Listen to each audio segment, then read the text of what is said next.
Vamos a iniciar la última sesión de este seminario que se ha desarrollado a lo largo de todo el año. Corresponde al último punto de la definición de parentesco con la que estamos trabajando en el GTP, que tiene un nombre un poco largo: relaciones, sentimientos culturalmente pautados y representaciones que se generan e instituyen a partir de los procesos de procreación, adscripción y crianza entre las personas implicadas en ellos y que se desarrollan a lo largo de la vida. Las dos personas que hablarán hoy son Ana Piella y Carme Parramón, las dos pertenecientes al GTP. Supongo que esta sesión se visionará en México el 14 de diciembre, el 4 de diciembre, perdón, si sigue el horario previsto, y que yo tendré la posibilidad de verlas allí con los colegas mexicanos y de comentar allí su intervención. Ana Piella, ya la conocen todos ustedes, es la directora del GTP y participó en la sesión segunda a propósito de temas de identidad. Hoy va a hablar de infecundidad, parentesco y parentalidad, a propósito de un tema que hemos discutido muchas veces dentro de la definición de parentesco con la que trabajamos, que es la implicación de los hijos sin hijos en los cuidados de los niños. En cuanto a Carme Parramón, también investigadora adscrita al GTP y al Grafo, trabaja desde hace años, muchos años, en temas vinculados a las migraciones que se produjeron en los 60 a Cataluña desde otras zonas de la península, y hoy va a hablar precisamente de la importancia de la coparentalidad en los procesos migratorios. También es una persona a la que ya conocen los colegas mexicanos porque ha participado en cada una de las sesiones anteriores de este seminario, haciendo siempre preguntas y aportaciones importantes. Así que, sin demorarme más, cedo la palabra primero a Ana Piella y después a Carme Parramón. Buenas tardes de nuevo. Y como ha dicho Aurora, mi intervención lleva por título La importancia de la coparentalidad en los procesos migratorios. En este seminario no abordaré la coparentalidad desde los parámetros que hoy en día tienden a presidir el estudio de esas relaciones, es decir, no trataré las relaciones que se derivan de los divorcios y las experiencias diversas que ello comporta para las criaturas de estas parejas, ni tampoco las que pueden relacionarse con las distintas formas de reproducción asistida. Por mi parte, abordaré el tema de la coparentalidad en relación al estudio de las migraciones interiores españolas de la segunda mitad del siglo pasado, en concreto en relación al estudio de sus estrategias de integración social y adaptación cultural a la nueva sociedad, entre las que el parentesco constituye uno de los principales ejes de estudio. Para analizar aquellas estrategias es básico conocer los bagajes de origen de los colectivos inmigrados, estudiar cómo se adaptan, se conservan, se recrean, se abandonan o se adoptan, tal como muy bien explica Teresa San Román, componentes de la nueva sociedad según sea su operatividad en el nuevo entorno de vida. Es por ello que la vertiente histórica tiene un peso notable en el enfoque de la investigación. Y por lo que al parentesco se refiere, ha supuesto el estudio del modelo etnográfico de parentesco y las formas de parentalidad que emergieron entre las poblaciones de la España rural del siglo XX, que hasta el último tercio del siglo conservaban un estilo de vida socioeconómica y cultural con similitudes notables a las de la vida campesina de siglos anteriores. Similitudes que, a grandes rasgos, compartían con las sociedades rurales europeas a las que Jordi Grau se refiere en 2010 desde la antropología en sus investigaciones sobre circulación de menores y que desde la historia moderna su estudio se ha abordado con cierta amplitud. La cita de Gail Mummert, 2014, referida a la etnógrafa Jessica Lene-Warber en relación a comunidades indígenas de Perú, permite extender la semejanza a ciertas sociedades, cuanto menos, del continente americano. Y es muy ilustrativa. Familias quechuas de bajos ingresos han recorrido desde tiempos inmemoriales a esta práctica, arreglos informales de préstamos de niños entre hogares para asegurar la subsistencia del grupo. A las coparentalidades que en origen surgían a raíz de esos préstamos me referiré en primer lugar y finalizaré mi intervención exponiendo los cambios relativos a las formas de coparentalidad que tuvieron lugar por emigración, en concreto a raíz de las migraciones españolas hacia Cataluña, que fueron reemprendiendo intensidad a partir de 1939 al finalizar la Guerra Civil.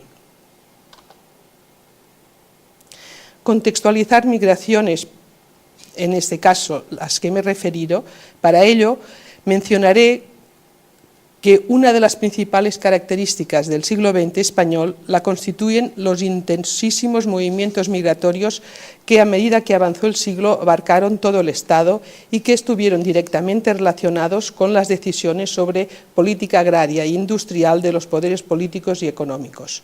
Fueron migraciones que al tiempo se extendieron hacia itinerarios internacionales, hacia América, que como ustedes saben ya habían alcanzado cierta intensidad desde el siglo XIX. Las migraciones transatlánticas, que al finalizar la Guerra Civil fueron el principal destino de las poblaciones que se exiliaron, remitieron en gran medida a partir de los años 50, 1950, pasando a ser a partir de entonces más concurrido el destino europeo. La Europa reactivada económicamente por el Plan Marshall que Estados Unidos puso en marcha tras la Segunda Guerra Mundial. La intensidad que adquirieron en el siglo pasado las migraciones interiores españolas, combinadas a menudo, como he dicho, con extensiones internacionales, se relacionaba directamente con el proceso industrializador del conjunto del Estado. Su interrupción fue repentina y tuvo lugar a partir de 1973 a raíz de la entonces denominada crisis del petróleo, que también comportó rápidamente un retorno importante de la inmigración europea que no había regresado con anterioridad. Se trató, pues, de migraciones del campo a la ciudad, del trabajo en la agricultura y la ganadería a la fábrica, talleres y servicio doméstico, que, iniciadas en la primera década del siglo, su desarrollo alcanzó cotas máximas a finales de los años 20 y los 30 hasta el estallido de la Guerra Civil. A partir de 1940 continuaron y su intensidad creció exponencialmente a partir de la década de 1950, de tal forma que se caracterizaron de éxodo rural. Los flujos migratorios de los pueblos a las capitales se repartieron por toda España. Los principales centros de atracción fueron Cataluña y más concretamente Barcelona y su entorno, el País Vasco, Bilbao y su entorno, que entonces eran los principales centros industriales del Estado, y también fueron muy numerosos los contingentes humanos que emigraron hacia Madrid.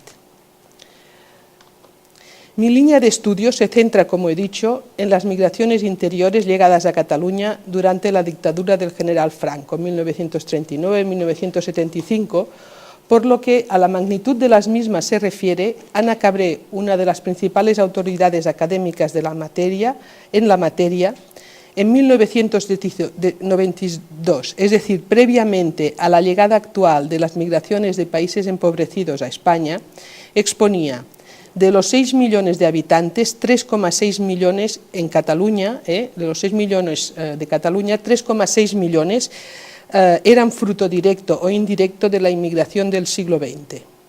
Por mi parte, el ámbito de estudio es la ciudad de Hospitalet de Llobregat, un municipio sin solución de continuidad con la capital catalana, cuyo crecimiento poblacional entre 1900 y 1980 fue del 6.000%. En los últimos años he centrado mi investigación en las migraciones femeninas residentes en L'Hospitalet y llegadas a Cataluña entre 1940 y 1975. Paralelamente a la consulta de fuentes secundarias, mi trabajo de campo focaliza la realización de historias de vida a mujeres integrantes de aquellas migraciones, así como la observación participante en sus entornos familiares y grupales. Las coparentalidades, la definición, Ana también la ha usado en su intervención. Las coparentalidades que abordaré en esta exposición no se dejarían analizar como tales al margen del dominio analítico del parentesco en el que Aurora González y el GEPTP trabajan desde los años 90. Las relativas a las sociedades de origen de las migraciones estudiadas continuaban vigentes en los años 1970.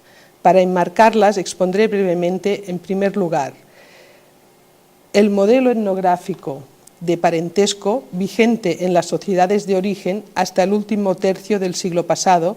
Describiré a continuación las características de aquellas coparentalidades en origen y finalizaré mi intervención presentando los cambios al respecto que el asentamiento en la nueva sociedad comportó. Por lo que al modelo etnográfico se refiere, en las sociedades de origen del conjunto de las migraciones estudiadas, la organización de las relaciones parentales era de largo recorrido histórico y el modelo etnográfico de parentesco se articulaba en torno a dos factores principales interrelacionados entre sí. Por un lado, el funcionamiento del grupo doméstico como una unidad económica y por otro, las relaciones de género. Un funcionamiento muy austero respecto a las necesidades básicas caracterizaba la organización del grupo doméstico, así como una división sexual del trabajo, que incluía la doble jornada femenina y en la que era imprescindible el trabajo de niños y niñas, formando parte de la inculturación de las niñas su pronta incorporación a la doble jornada laboral. Las normas prácticas y representaciones del modelo etnográfico de parentesco vigente en la España rural hasta hace unas décadas organizaba los cuidados y responsabilidades para con la infancia y los deberes de niños y niñas respecto al grupo. La alta natalidad era un patrón de comportamiento plenamente asumido que se vinculaba a la supervivencia y prosperidad del grupo doméstico, siempre y cuando el número de hijos e hijas no comportara un desajuste económico singularmente grave. El embarazo no era objeto de cuidados especiales, se trabajaba hasta el último momento y el parto no estaba medicalizado. Se paría siempre en casa con la ayuda de alguna mujer reconocidamente experta del entorno y por lo general en compañía de mujeres parientes. El médico, si lo había, podía hacer acto de presencia en el último momento, con el parto en curso. Solo cuando surgían complicaciones muy graves se valoraba el desplazamiento a un hospital, hecho que social y personalmente se relacionaba con peligro de muerte. La madre se reincorporaba rápidamente a los trabajos productivos y reproductivos y habitualmente amamantaba a la criatura hasta los 2 años. En el necesario equilibrio entre patrimonio familiar y número de hijos e hijas incidía, por un lado, el hecho de que las necesidades consideradas básicas del periodo de crianza se resolviesen en el seno de la unidad doméstica. Se trataba de la provisión de comida, ropa, calzado y de cuidados en las enfermedades comunes. Estas eran tareas de las mujeres a las que las niñas se incorporaban desde la infancia y, por otro lado, para el mantenimiento de aquel equilibrio entre recursos y descendencia, era menester que los beneficios del trabajo infantil, pastoreo, ciertas tareas agrícolas a las que niños y niños se incorporaban prontamente, contribuyesen a compensar los gastos que comportaba la crianza, tales como el calzado, la tela para la ropa, ciertos alimentos. La escolarización infantil, sin embargo, no era considerada un cuidado necesario. De hecho, los aprendizajes escolares no eran relevantes para los trabajos del grupo. La asistencia a la escuela era muy irregular, dependiendo de las necesidades de los trabajos productivos y reproductivos y del número de hermanos y hermanas mayores que pudieran cubrir esas necesidades. Los casos en que la escolarización se prolongaba más allá de los 12 o 14 años comportaban gastos considerables, eran escasos entre los chicos y muy excepcionales entre las chicas, por lo que a los cuidados hacia la infancia se refiere. La cantidad y diversidad de la alimentación junto a la calidad y variedad de las prendas de vestir, así como la escolarización regular y especialmente el hecho de continuar estudiando, constituían los 3 indicadores que de forma generalizada son recordados como principales marcadores de las diferencias socioeconómicas en las comunidades de origen. El peligro de ruptura del equilibrio entre recursos y necesidades básicas de la unidad doméstica se ponía de manifiesto cuando no se podía ni asegurar que los alimentos no escaseasen. El hecho de que para hacer frente a aquel peligro existiesen estrategias bien pautadas y largamente practicadas pone de manifiesto la consistencia del modelo etnográfico de parentesco estudiado. Me refiero a la adscripción de algún hijo o hija, o más de uno, a unidades domésticas distintas a la que había nacido y a las relaciones de coparentalidad que a partir de ahí se generaron y se desarrollaron a lo largo de la vida. Se trataba de una práctica minoritaria con un largo recorrido histórico, una práctica que en nuestras latitudes fue desapareciendo a mediados del siglo XX. Durante el trabajo de campo, y sin que se tratase de un criterio previo de selección, se puso de manifiesto que la mayoría de mujeres sabían de esa estrategia en sus comunidades de origen o en el entorno cercano. Una estrategia a la que en algunos casos se habían acogido varias familias de un mismo pueblo y que sorpresivamente para mí constituía la experiencia personal de algunas entrevistadas o de algunas de sus progenitoras. Y constaté con asombro que en un periodo tan relativamente cercano coexistía en el tiempo el hecho de que en el ámbito urbano tuviesen lugar adopciones formales y en el rural fuesen comunes las adopciones informales, término el de adopción, que en las zonas rurales solo y exclusivamente se usaba en el caso de familias acomodadas.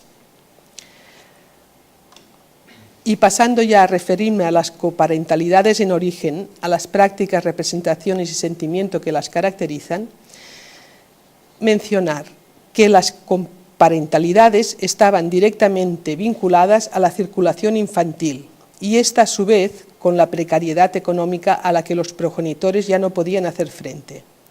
El motivo que comúnmente convertía la precariedad en extrema y abocaba a la decisión de poner en juego aquella estrategia socialmente aceptada era el nacimiento de un hijo o hija.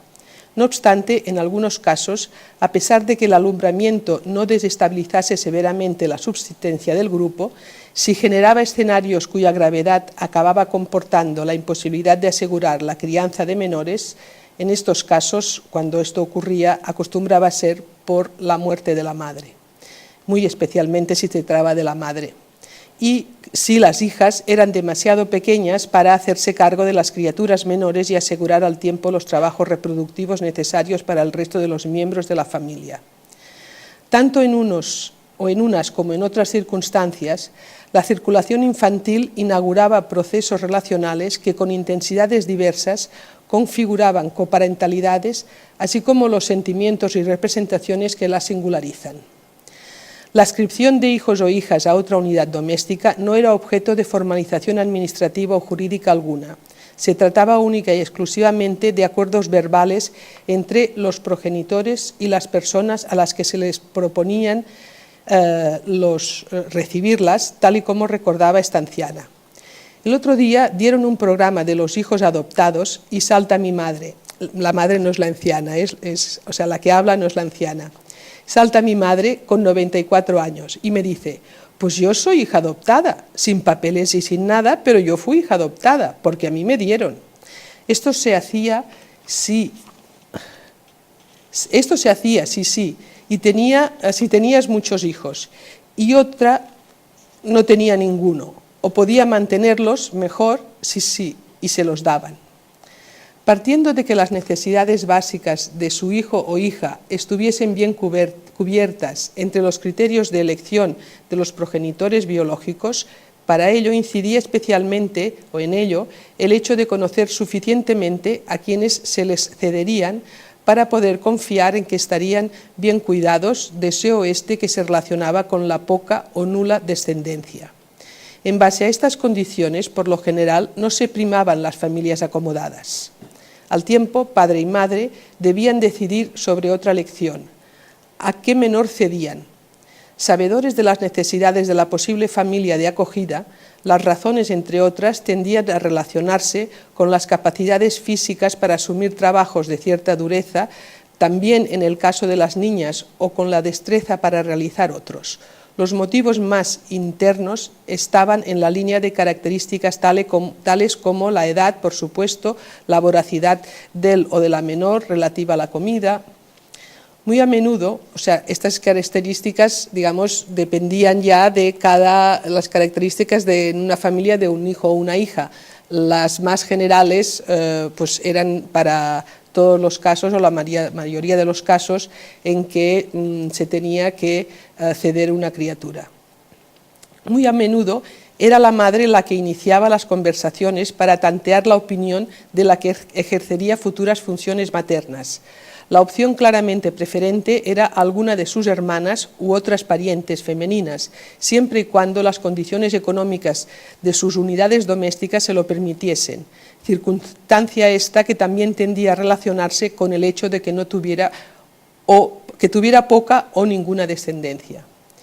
Y si el círculo de parientes no reunía esas condiciones, el conocimiento personal que derivaba de las relaciones de vecindad cotidiana organizaba la selección.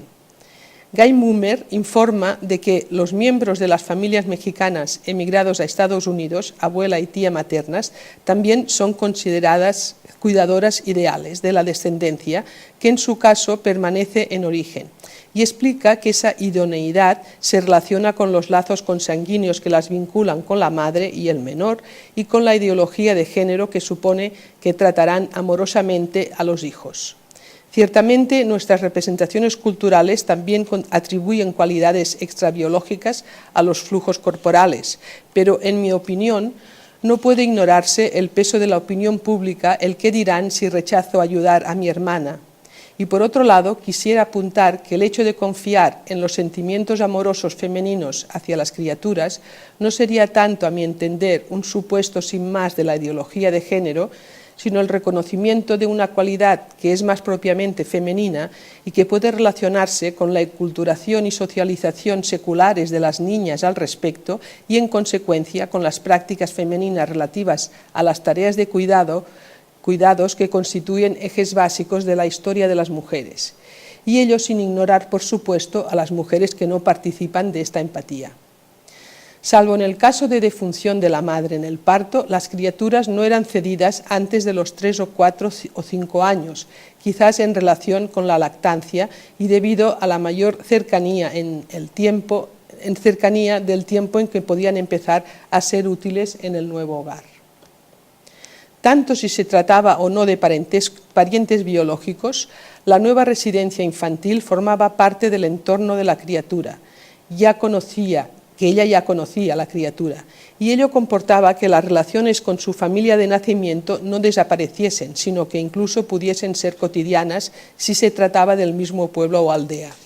Es decir, no se daban las condiciones para el bloqueo emocional que puede derivarse de los actuales procesos de adopción formal. Las relaciones con la familia de nacimiento podían ser buenas. Mi madre se quedó en la casa de sus tíos y cuando murieron ya mi madre se casó. Sí, y mi madre heredó la casa de su tía. Claro, como la adoptaron, digamos, se fue con 5 niños, pero hay que ver cómo se daban antes los hijos. Con 5 años, pero hay que ver cómo se daban antes los hijos. Claro, pero su madre sabía también que iba a casa de su hermana, que la iba a estar viendo todos los días y que iba a mejorar. Por esto se hacía, se decía, si uno no tiene hijos, pues se reparte un poco para que se pueda vivir un poco más. Ellos estaban más desahogados, mi madre, a su tía, no la ha querido ni nada.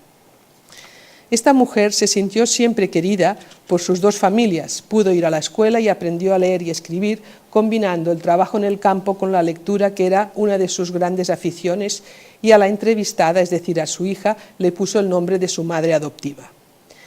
Aquella cercanía del hábitat propiciaba asimismo que la relación entre ambas madres fuese habitual, hecho que Claudia Fonseca, 2010, analiza en relación a adopciones formales en contexto brasileño y que en los procesos aquí estudiados la organización no institucionalizada de la circulación probablemente tendía a favorecer. Incluso si la adscripción comportaba un alejamiento notable, las relaciones se mantenían. Aquella chica se ve que eran muchos hermanos, se ve que su tía le dijo a sus padres: «¿Por qué no me dejáis que me lleve a Lucía, que aprendí a coser? Y el día que yo no esté, que siga ella de modista». Y su sobrina vivía allí. Su sobrina iba a ver a su familia y su familia venía allí, que ella nunca perdió contacto con su familia. Pero aquella era como si fuera su madre. Sí, no es que fuera una adopción, porque no era legal, ni había papeles, ni nada, pero era así. Y su hija la llamaba abuela, a su tía. Sin embargo, si las relaciones entre adultos sufrían algún tipo de deterioro, que en ningún caso he documentado que tuviera relación con los menores donados, ello repercutía en una u otra medida en las relaciones de los menores con sus familias de nacimiento. Hay otra familia que sí ha acogido, en este caso fueron 2 niñas, y sus tíos les han hecho de padres toda la vida, y son los abuelos de los niños, o sea, de hecho, para ellas es su familia. Los padres, los verdaderos, están allí. Ha continuado la relación y todo, pero su casa es la otra. A ver, ahora ya son mayores, ya tienen hijos, pero ni con los hermanos que tienen, tampoco muy bien. Pero claro, ellas están en mejor situación. Este apunte final indica otra posible línea de conflicto que puede surgir. Me refiero al distanciamiento que el ascenso social por circulación podía generar en las relaciones coparentales entre pares. Por parte de los futuros padre y madre, las preferencias tendían a decantarse por las niñas, por la doble posibilidad de que contribuyeran tanto a los trabajos productivos como reproductivos de la unidad doméstica.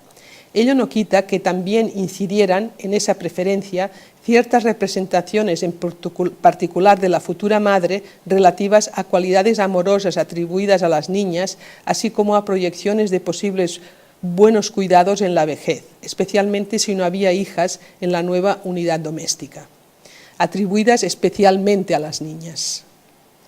Las condiciones económicas del nuevo grupo de adscripción, que acostumbraba a tener poca o ninguna descendencia, eran por lo general relativamente mejores, de tal forma que la circulación podía darse cuando los trabajos infantiles aún no compensaban los desembolsos relacionados con la crianza.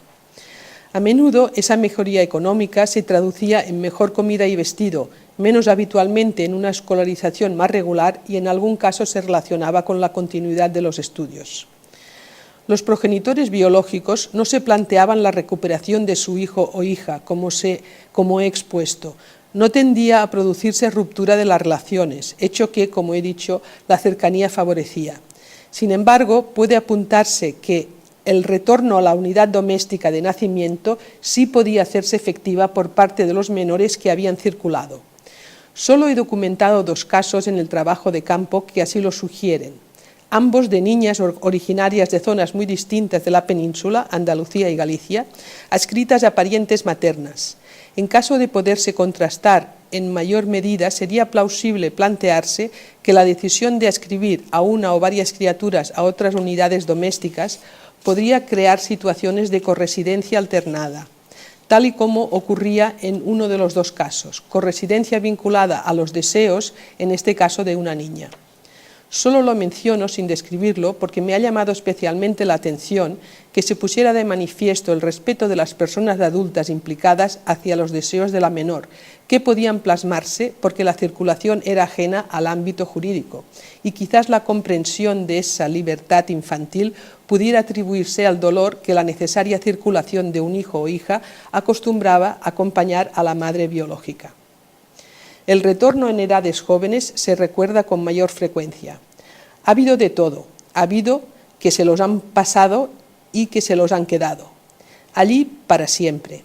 Y ha habido que cuando han sido mayores los niños han vuelto para su casa, se han ido. Parece tratarse de casos en que las relaciones con los nuevos progenitores no fueron suficientemente satisfactorias. No obstante, no he obtenido información más precisa, ya que se trata de recuerdos que se ceñían a estos hechos, no vividos por las personas, las mujeres entrevistadas. Aunque documentada con mejor frecuencia, en el trabajo de campo también existía la circulación de niños y niñas en torno a los 11-12 años, en cuyo caso sí podía afirmarse que existía retorno, que no corresidencia, a la unidad doméstica de nacimiento. Se trataba de una circulación hacia alguna familia adinerada y directamente vinculada a las capacidades laborales del menor, que en el caso de las niñas siempre era el servicio doméstico. Sin embargo, ni ellos ni ellas eran objeto de ningún tipo de remuneración económica.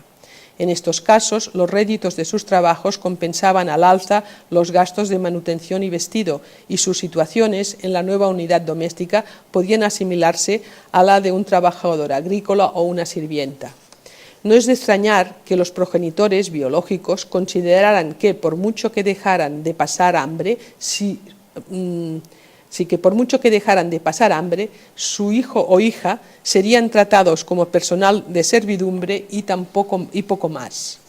Salvo excepciones, las relaciones con el nuevo grupo no eran de coparentalidad, sino que tendían a ser más propiamente laborales y se prolongaban solo si el chico o la chica no conseguía entrar en el mercado de trabajo.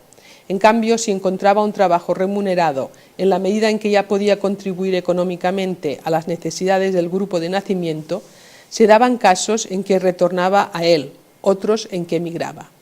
Ello no quita que, aunque se tratase de casos excepcionales, si esta incorporación tardía a otro grupo doméstico llegaba a generar relaciones y sentimientos de coparentalidad, podían perdurar a lo largo de la vida, participándose incluso de la herencia. Y mencionar brevemente que la precariedad económica extrema podía afectar exclusivamente a determinadas mujeres, a las madres solteras que no eran acogidas en sus entornos familiares.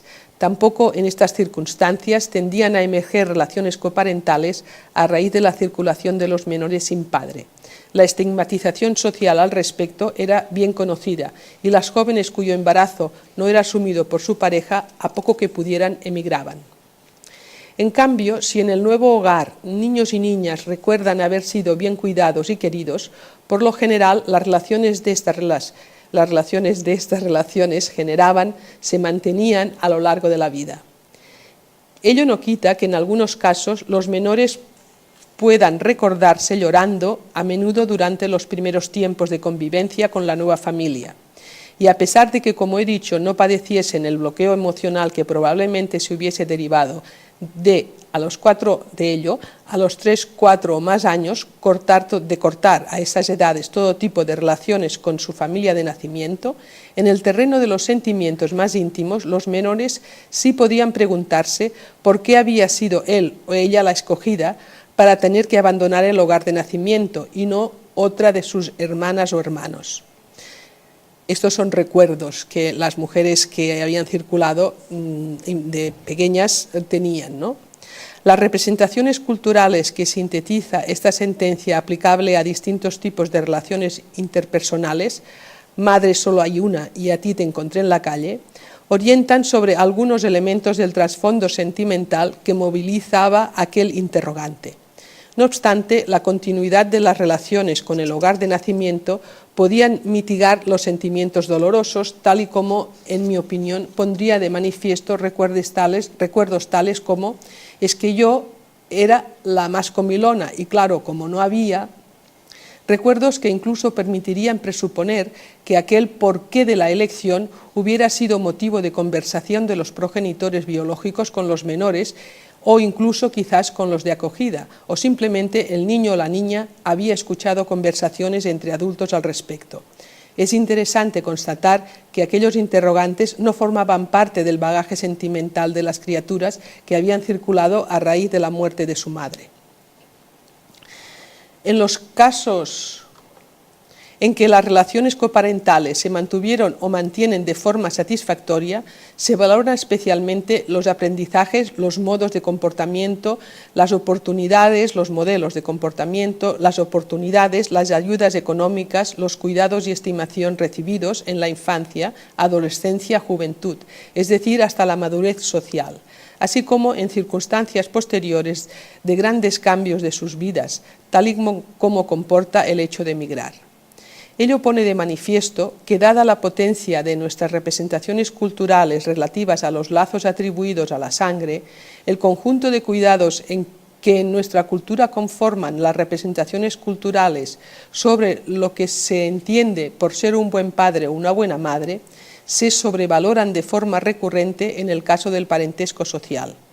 Y a pesar de que a menudo la expresión de los sentimientos no tiende a ser muy fluida, especialmente en relaciones acotadas como son las del trabajo de campo, las afirmaciones relativas al cariño hacia los protagonistas adultos de coparentalidad son rotundas al tiempo que repetitivas, dado que el repertorio de términos para referirse a ello por lo general es limitado.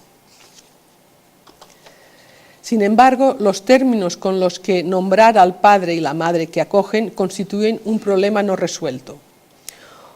Una cosa que se la voy a decir, que eso no sé si se lo he dicho a alguien, que claro, yo, a donde se cría una es donde quiera las personas, porque allí estaban mis tíos que me creo que eran mis padres.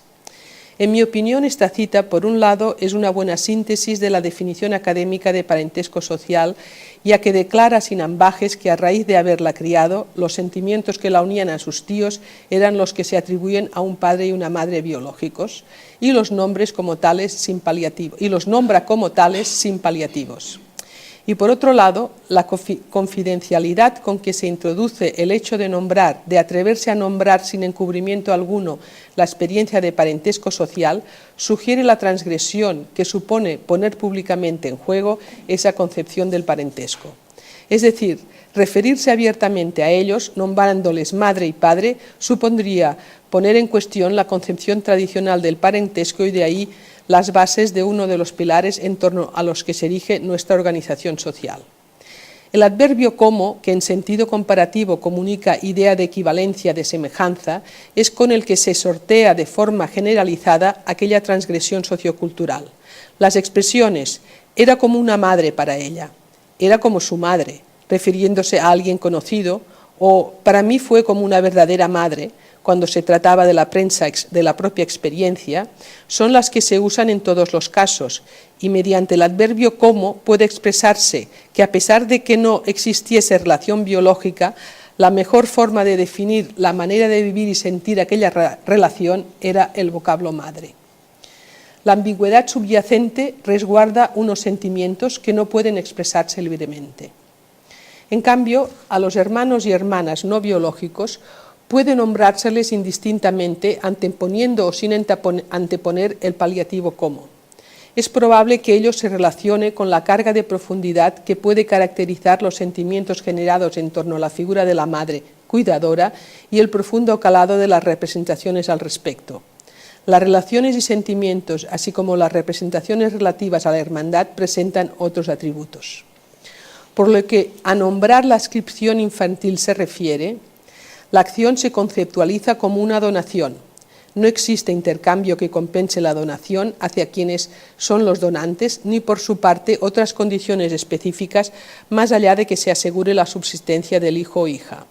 Una donación que no contempla la aplicación de legislación alguna, sino que se sustenta como tal en una práctica consuetudinaria. Sin embargo, el término pertinente, el verbo dar, solo tiende a ser usado por quienes circularon. La relación de los recuerdos de circulación en el entorno movilizan vocablos diversos. Se los han pasado, se los han llevado, la ha acogido, la han cedido. En contraposición, el verbo más usado tanto por quienes describen un recuerdo como por quienes reciben al niño o niña es quedar, quedarse con la criatura, que el diccionario de la RAE define como pasar a la posesión de algo.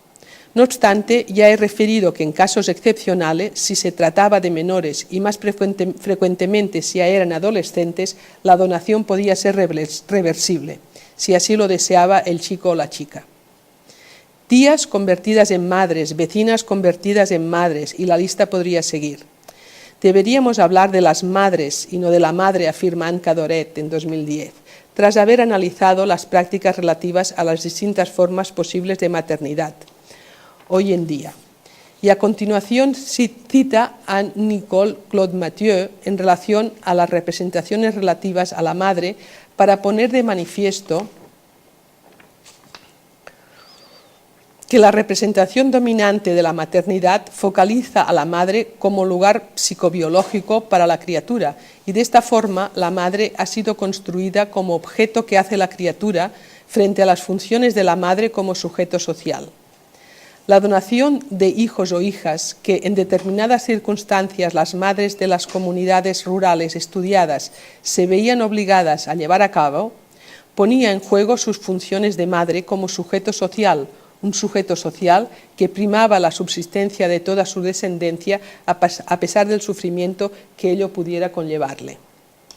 Y entrando ya en el proceso seguido por el tema de estudio en la inmigración, señalar en primer lugar que en los procesos de adaptación a la vida urbana, la circulación infantil desapareció por completo al tiempo que la escolarización sin distinción de sexo se asumió rápidamente como una nueva necesidad básica. desapareciendo también, por tanto, el trabajo infantil en el sector productivo. En aquel contexto socioeconómico fue posible un proceso lento pero regular de mejora de las condiciones de vida a base de largas jornadas laborales de los hombres y mujeres jóvenes y adultos y del mantenimiento del criterio de austeridad respecto a las necesidades básicas en la vida cotidiana y paralelamente se asumieron nuevas pautas relativas a la natalidad. La reducción del número de hijos o hijas fue también rápidamente asumida en este sentido, y en este sentido la referencia de Cadoreta Mathieu me ha hecho recordar un artículo de esta reconocida antropóloga feminista fallecida recientemente que en mi juventud me impresionó enormemente. Quand céder n'est pas consentir, cuando ceder no es consentir. En la inmigración, la resignación con que las mujeres asumían la ineficacia del coitus interruptus cambió de signo. Allí no había o había poca marcha atrás en los hombres, y aquí ya era otra cosa. Aquí ya sabías más, veías más, hablabas más y la mujer decide más. Y así fue también en relación a nuevas coparentalidades construidas en la inmigración. Me referiré a ellas tras exponer las que surgieron también en la inmigración, pero que formaban parte del bagaje de origen. Me vine a Barcelona con 15 años, el año 62, el 17 de diciembre, llegué yo aquí, el año que hubo aquella nevada tan grande. Me mandaron en autocar y aquí me recogieron mis tíos y estuve viviendo con ellos pues casi 29 años. De casada y todo estuve trabajando con ellos, porque ellos tenían un bar.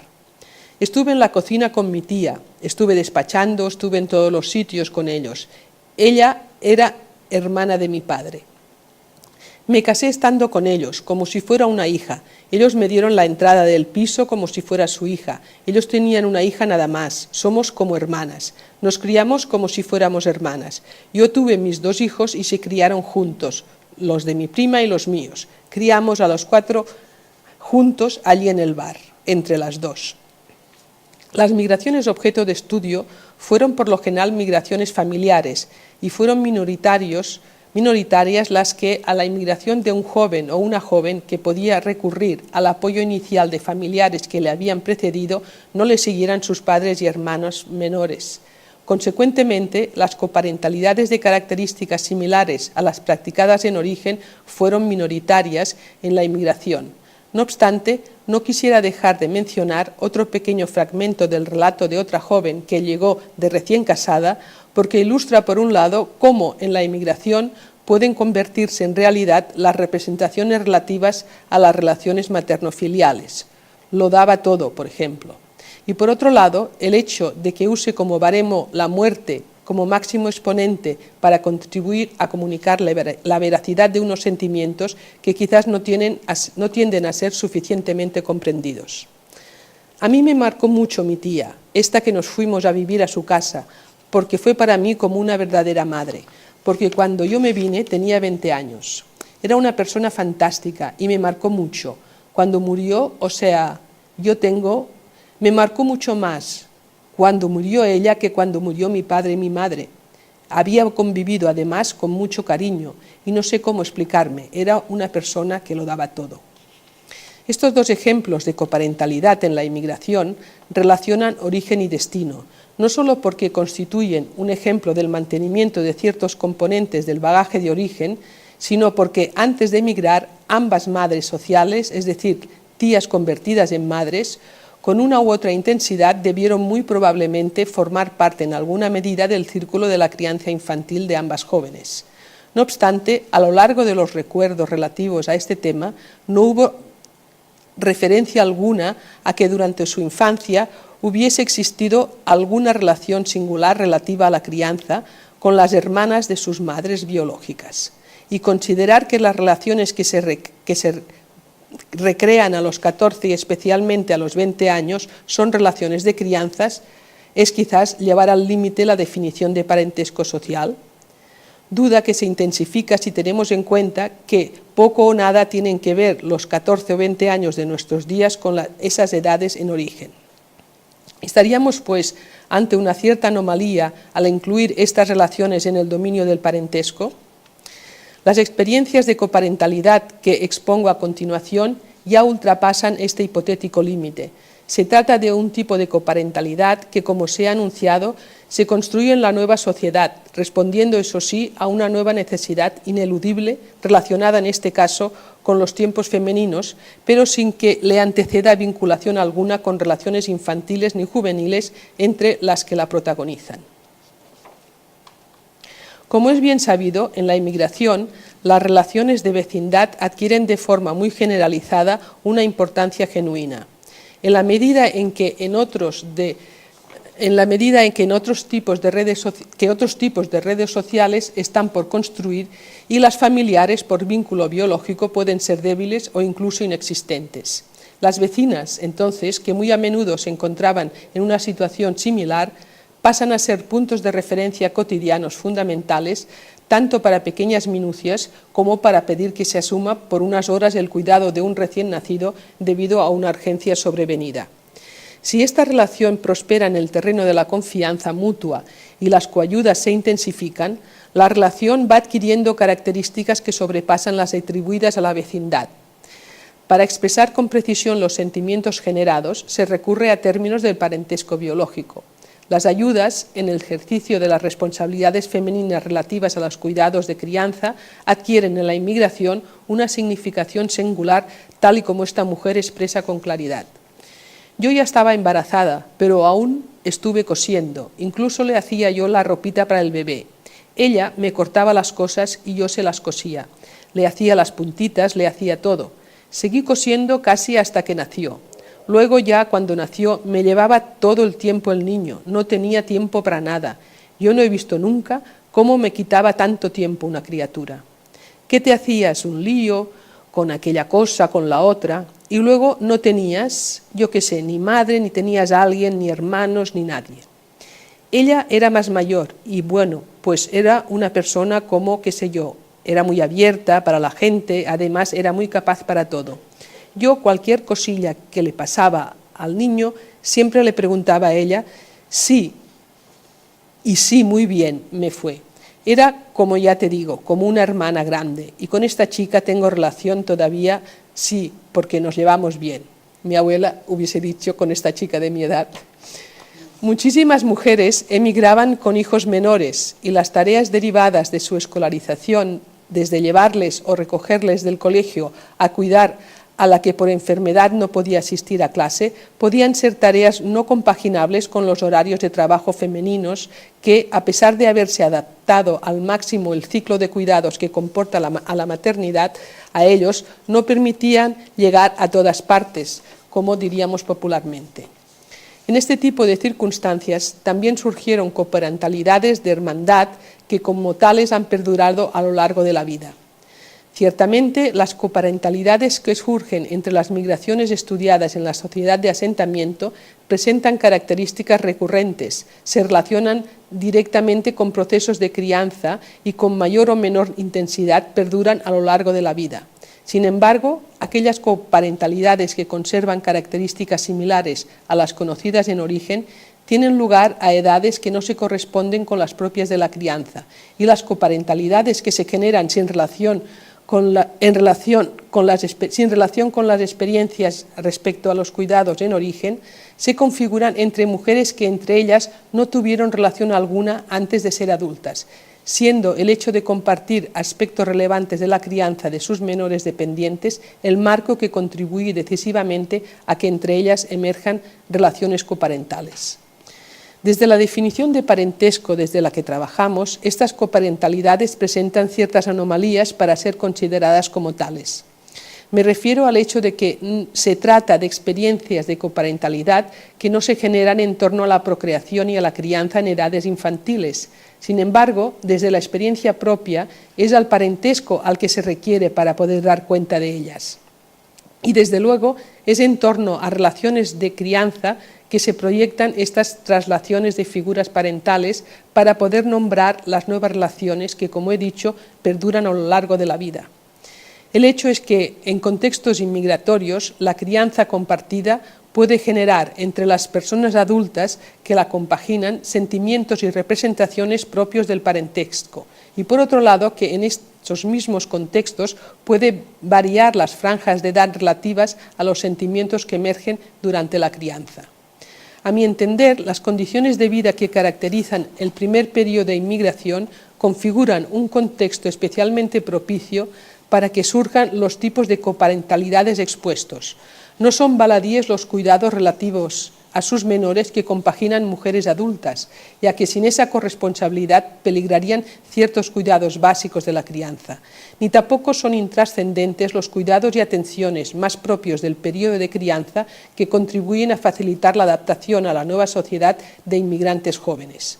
En mi opinión, en ciertos contextos histórico-personales en los que la precariedad de las relaciones sociales es muy extrema, la significación que adquiere el hecho de poder compartir cuidados de crianza o de recibirlos a edades que no son las habituales, contribuyeron a configurar sentimientos y representaciones que se asimilan a las propias del parentesco.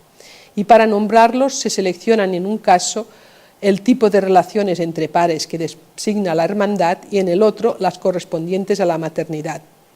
Quizás en esta línea podría plantearse la posibilidad de perfilar la definición de parentesco desde la que trabajamos para poder contemplar estos casos en su interior.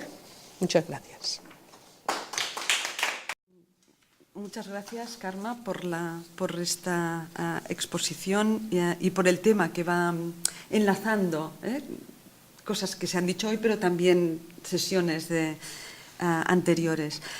Una pregunta muy concreta. Tiene que ver con la terminología de parentesco, los usos de la terminología, de cómo se nombran los parientes entre ellos o las personas entre ellos, porque cuando hablamos de términos de parentesco estamos refiriéndonos a relaciones, ¿no? Los términos expresan relaciones.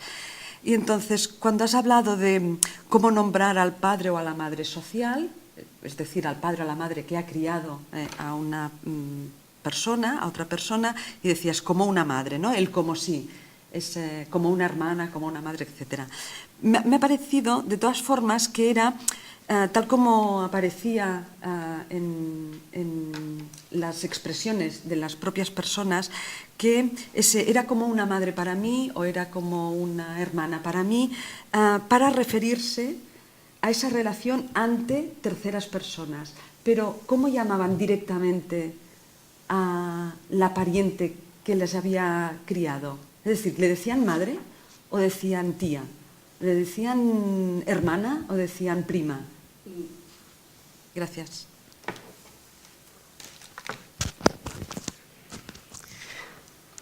Esto no hay una respuesta, digamos, que pueda generalizarse. Es el problema que quizás pues, las personas que lo viven y ya se han hecho a ello no lo vivan como un problema, pero en el fondo es el tema que está menos resuelto, porque, como dices tú, a terceros pues es como, ¿no? El como paliativo y se soluciona. O sea,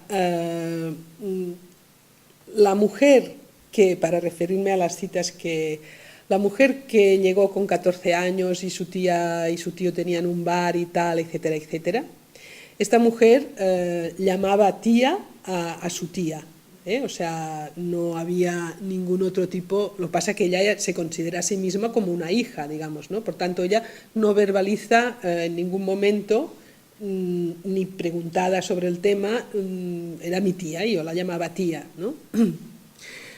En el caso de la mujer que llega casada con 20 años y tal, ¿no? Que también es su tía, en este caso ella hay momentos en que dice que ella a veces la llamaba también mamá, digamos, ¿no? Pero esto sería solo a solas, casi, ¿no? O en el entorno familiar muy reducido.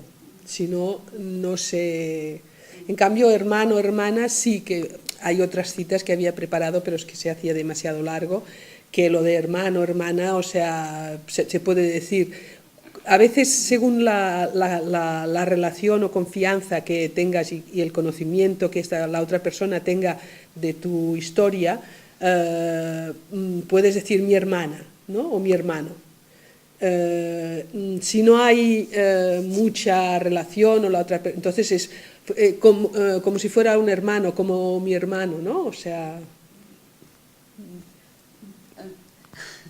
Sí, no, porque es interesante y curioso, porque supongo que tiene que ver también con pues, las alternativas o las posibilidades de términos en nuestra propia sociedad, y como el pozo que hay o la idea subyacente es madre, no hay más que una, entonces solo puedes llamar a una persona madre. En otras sociedades en que la propia terminología permite llamar madre tranquilamente a más de una persona, seguramente esto ya no es un conflicto ni un problema ni nada, ¿no?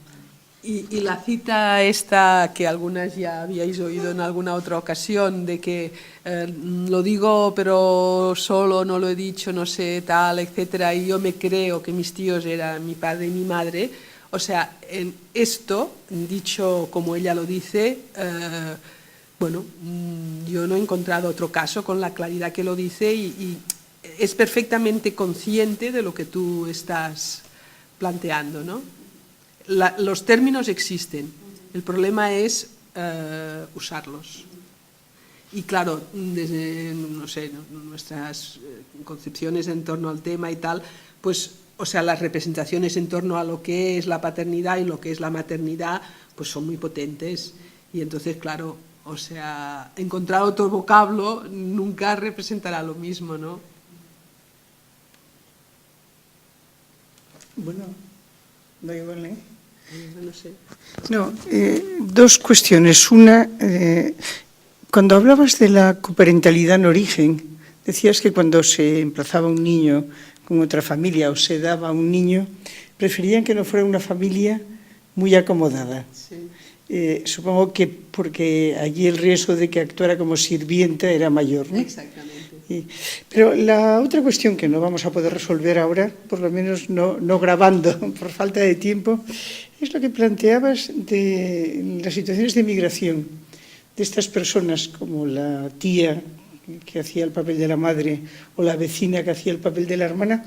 A mí sí que me parece que son fenómenos de parentalidad en sentido estricto, porque se parecen a los fenómenos de parentalidad por sustitución que planteaba Ana para algunas hijas sin hijos cuando la muerte de su hermana, ¿no? O sea, esta tía hace lo mismo que habría hecho la madre de estar allí, o esta vecina hace lo mismo que habría hecho la hermana de estar allí. Pero bueno, estoy de acuerdo contigo que son, como pasó al final de la intervención de Ana, que son cosas que tenemos que retomar ya en el 2015 para discutir con mucho cuidado. Más que nada porque, claro, llegar a los 20 años y que a esta edad tú hagas este proceso, en nuestra definición, bueno, cuesta un poco, digamos, ¿no?, de inquivir, aunque en realidad... Y entonces me parece que hay contextos en que se pueden dar este tipo de... que no es lo general, pero que hay contextos en que sí. Entonces se podría encontrar una manera de decir en determinados contextos, aunque no sea la crianza desde las edades tal, pues se puede... porque hay crianza, porque hay crianza. Y en relación a esto... María, me parece que querías... Pues ya está, ¿no? Sí, esta idea de que tenemos que darle más vueltas, porque en el caso de las vecinas, claro, el caso de la muchacha de 20 años, no sé si estaba instalada en la vida, a lo mejor en el pueblo no habría podido comprar un piso, pero si se casaba, sus padres a lo mejor le habrían proporcionado tierra o le habrían acogido en su casa un tiempo o alguna cosa de estas, ¿no? Pero sobre todo en el caso de las vecinas, que hacen como hermanas, claro, aquí sí que hay una previsión de coparentalidad en la crianza que tenemos en cuenta si no pensamos que los roles parentales los desempeñan solo el padre y la madre. Entonces hay una expectativa, bueno, que se cumple de otra manera, pero que se cumple según el modelo tradicional, ¿no? O sea, que a mí me parece que, por eso hablo de, no sé, o sea, de determinados contextos que se crean unas situaciones singulares que, por otra parte, en según qué tipo de experiencias pues no son nada singulares, porque las coparentalidades estas, o sea, en las migraciones son recurrentes, y por otra parte, como decía Ana, creo que en las sociedades de origen, en las sociedades de destino ya hay experiencias también, más allá de que haya o no haya migraciones, de coparentalidad en estos terrenos, ¿no? Entonces, hay un determinado tipo de contextos en que se crean, hay unas necesidades que necesitan de coparentalidad, y entonces, bueno, pues esto sería ver cómo aquí las que son más teóricas de perfilarlo. Bueno, continuaremos.